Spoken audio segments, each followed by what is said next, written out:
120 number ward रो 40-50 lakh टंकार road रास्ता तथा विभिन्न मंदिर रो काम लगी पैसा दिया आज तार नीतिप्रस्त होता जो कथा आम रखी बलांगीर को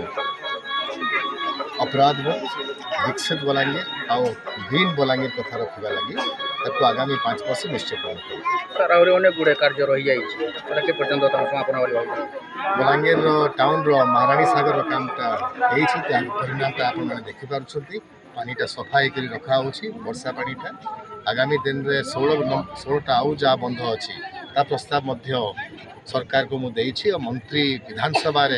प्रतिश्रुति देते से शीघ्र अन्य बंधर कामटा भी आरंभ करेंगे। बलांगीर चिनिकल आरंभ करने लगी दाबी प्रकाश करूँ। बलांगीर गोटे हाईकोर्ट बेंच बसैवा लगी दाबी प्रकाश करी एथर बलांगीर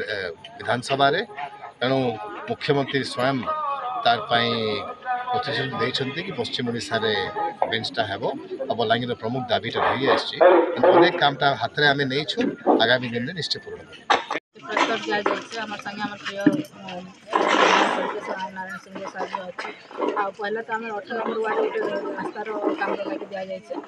2टा 20 नंबर वार्ड 2टा मंदिर लगे दि जाए तो पाखापाखि आम 50-60 लाख टकर काम आसी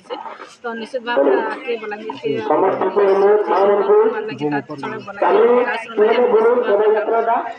काम चली निश्चित भाव में संपूर्ण